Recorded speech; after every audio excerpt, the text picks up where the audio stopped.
I'd like to talk about the impact of the Black Death on European culture and church authority.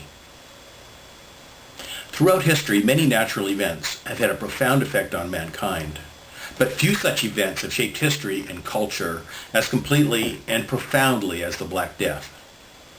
In this vast tragedy, a mere bacillus, Yersinia pestis, terrorized all of Europe, killing 1/3 of the population in its path, and ultimately brought about social and cultural changes that impacted on art, literature, religion, and philosophy. The Black Death is believed to have erupted in the Gobi Desert in the late 1320s, having lain dormant in the preceding centuries. From there, the bacillus spread outward in almost every direction. In particular, it moved west along caravan routes and by ship. Indeed, to a large extent, the progress of the plague followed the geography of medieval trade. By 1345, the plague hit the lower Volga River. By 1346, it entered the Crimea.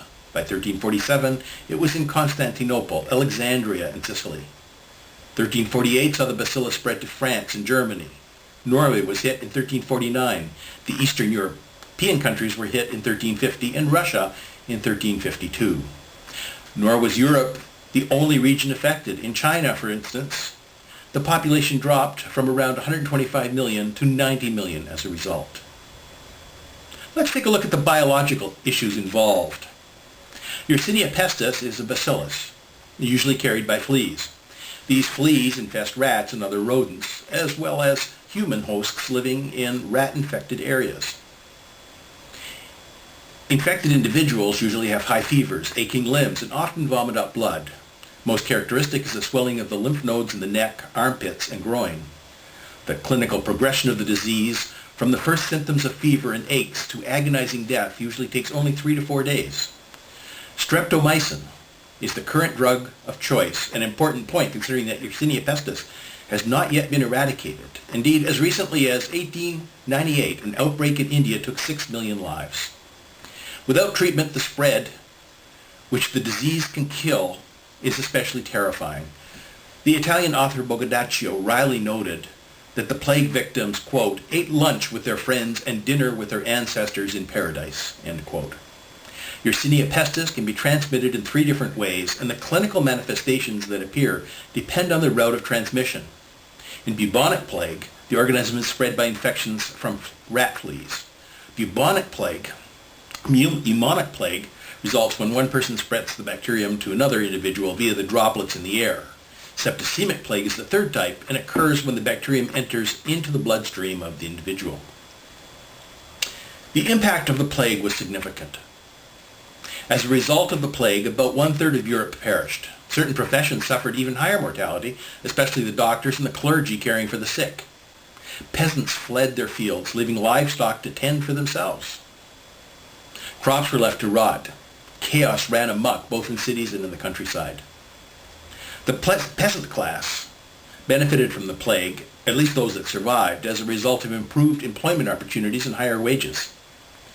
Peasants traveled about to obtain work where they could best command a good wage. As a result, society became more mobile, and peasants enjoyed a higher standard of living. The improvement in the living standard for many peasant families is evidenced by archaeological findings suggesting a shift from earthenware to metal cooking pots at the time. With the fall in population, many landowners were not getting the rental income they needed and were forced to sell their land. This redistribution of land ownership necessarily influenced the distribution of social and political authority, these being intimately tied to land ownership. Cities were also affected. Construction projects stopped. Guilds lost their craftsmen. A severe labor shortage developed, with the consequence that wages rose. Financial businesses were disrupted as debtors died and their creditors went unpaid. Whole families died, leaving their homes standing empty. The cause of the disease was a matter of considerable concern to everyone. Popular opinion saw the plague as a scourge from God, but the learned intelligentsia of the time thought they knew better. Medical experts in Paris studied the problem at the request of Pope Clement VI. They maintained that this catastrophe was actually the result of a fateful conjunction of Saturn, Jupiter, and Mars in the sign of Aquarius. Not surprisingly, many people believed that the horrors they witnessed signaled the apocalypse.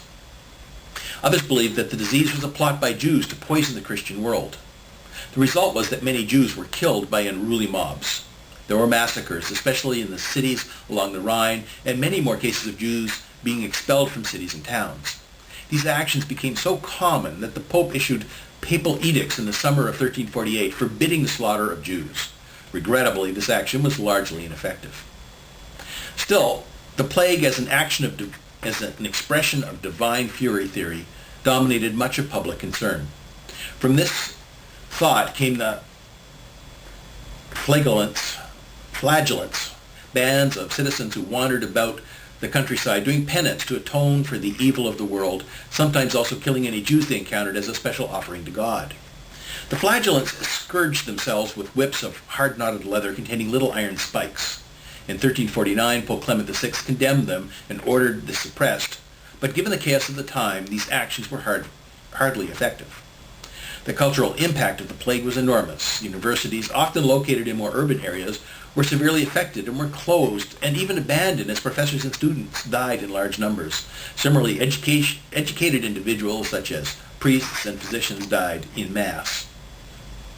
Without priests, no one could hear confessions, and without bishops, no one could ordain new priests. Worse, people began to doubt God, asking, why would a just and merciful God do this? Why would God so scourge the earth? Such questions set the stage for religious doubt and ultimately led to a reduction in the influence of the church in matters of everyday life. Despair reigned throughout Europe, and faith in God ebbed. Many survivors of the plague were particularly disillusioned by the church's inability to explain the plague or deal with the outbreak. The reason for despair soon influenced the art and writings of the time. For instance, artistic styles frequently took a grim and macabre tone, as illustrated by the famous Dance of Death motif, showing skeletons dancing together or sometimes mingling with living men in scenes of everyday life. As an example of the effect of the plague on literature, consider the Italian poet Boccaccio. He provides an account of the plague as it struck the citizens of Florence in 1348. His famous Decameron tells the story of 7 ladies and 3 gentlemen who leave the city for their country villa. They each take turns telling stories, 100 in all, many of which are delightfully licentious. The backdrop to the first story is the plague. In this story, he describes the clinical appearance of those affected by the plague, describing the swellings of the lymph nodes in the neck, the arms, and the groin. He says, in men and women alike, there appeared, at the beginning of the malady, certain swellings, either in the groin or under the armpits, whereof some waxed to the bigness of a common apple, others to the size of an egg, some more or less, and those vulgar named boil plagues. Boccaccio's verbal description of the plague influenced many artists for many decades to come, as in the description of the plague in Florence by Sabatelli. The plague as an historical turning point. To some historians, the Black Death serves as an important dividing point between the Central and Late Middle Ages, an historical division that underscores numerous changes in culture, technology, and religion. These changes were to a considerable extent the consequence of the plague itself, with its tragic path of death and bereavement leading to democratic and economic calamity, political dislocation, and the genesis of an important new trend in religion and culture. Before the time of the plague, the church had a profound and sustained influence on the populace, who, more often than not, were quite receptive to its teachings. In addition, the Pope had become extremely powerful, while the church had become both a great temporal power as well as an influential spiritual force. With the advent of the plague, the character of the time changed to one of crisis and trouble, and life was more bleak and uninviting than ever. The plague and its devastation led to a good deal of questioning in the minds of many people, who started to question the value of many religious observances, of prayer, and of pilgrimages. Some scholars theorized that the death of so many clerics, scholars, and teachers resulted in universities largely abandoning the teaching of Latin, with the result that local dialects often replaced Latin as the official language of law and scholarship, and ultimately created the conditions that allowed the various Protestant religions to flourish. In addition, the practical necessity of letting large amounts of new blood into established institutions such as law and medicine to ensure their survival in the face of tremendous losses of personnel brought about new approaches to thinking that could not easily be suppressed by those in authority. Conclusion. If Few events in history have had the social and cultural impact as the Black Death, a pandemic that killed one-third of Europe in the 7-year span, 1345 to 1352. The resulting deaths resulted in severe labor shortages among the peasants, the clergy, and the intelligentsia. The result was a profound social and cultural change that impacted on art, literature, religion, and philosophy. And in particular, as despair reigned throughout Europe, faith in God ebbed, and the influence of the church waned. Thank you very much. I'm John Doyle, and I hope you enjoyed this presentation.